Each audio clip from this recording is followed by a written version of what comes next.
So John, Born to Learn has just surpassed 250,000 downloads of its animations. You're a former school headmaster. You've been doing lots of research for the past 30 years or so. You've published many books.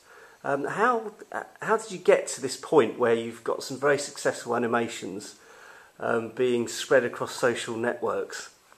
I suppose it was a point of sheer frustration. I believe the ideas we were talking about, the transformation of education, the realization that it's more about learning than it's about teaching, are so utterly critical that looking back over the last 10 years, I've been averaging something like 100 lectures a year in different parts of the world. Now imagine that the audiences for those were 100 at a time. That meant that I really wasn't scoring more than 10, 20,000 people a year to talk to.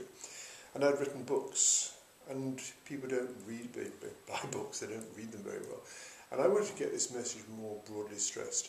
About 18 months ago, somebody said, the trouble is you don't understand social media networks. And I said, no, I don't. They said, well, look, spend a quarter of an hour, sit down and listen to this extraordinary animation called The Story of Stuff. It was produced about 5 or 6 years ago by somebody who was very concerned about the stuff. We were making more stuff, we were throwing it away, we were wasting things.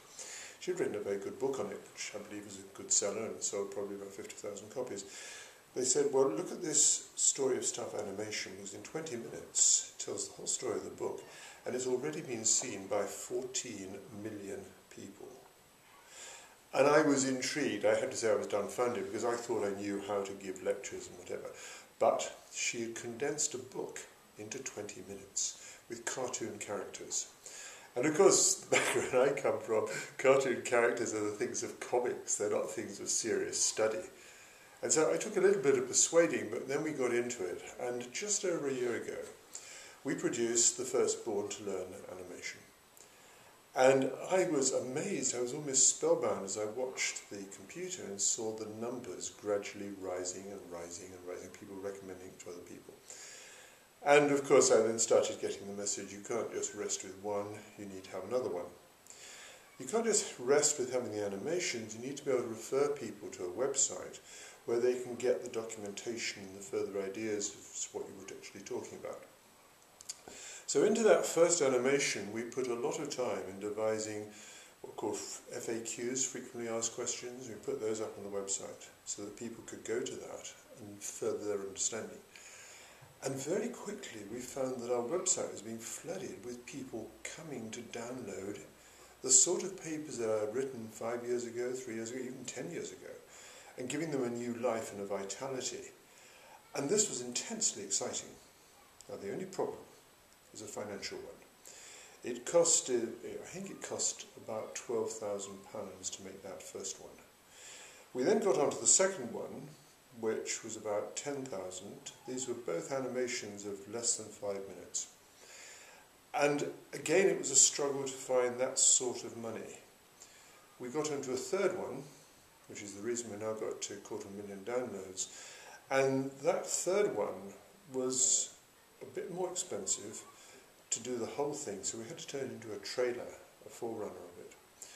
Now, what is really fascinating about this is the number of conversations that have been started, the number of stories that people tell us about their experience of education, their thoughts about what is going on and what's gone wrong. And that's giving us a vast body of material which we're hoping slowly to digest and publish several of these stories in slightly more animated forms. And of course, as anybody watching these videos will know, we're now producing blogs every 3 or 4 days, certainly every week, which are based on things that have come out of these stories, things that are coming out of current affairs which relate to, or should relate, to the ideas that we're putting around.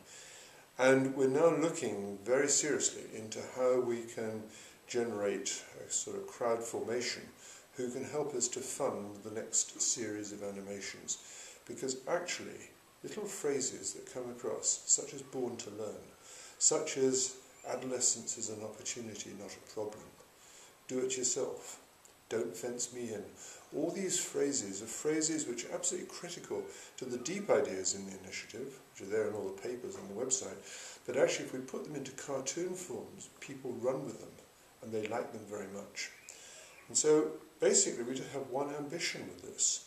It's to get the headline stories, which we've been talking about for 10 years, to be popular material all the way around the place, so that politicians who ultimately are responsible for the situation we have at the moment and changing that situation, pick up key phrases and then can go to the documentation and get the deep background and then begin to formulate policy based on what a cartoon character might have showed them. And that is actually the truth. And what you had to remember is that cartoons are fun and fascinating. Most lectures are rather long, boring and tedious.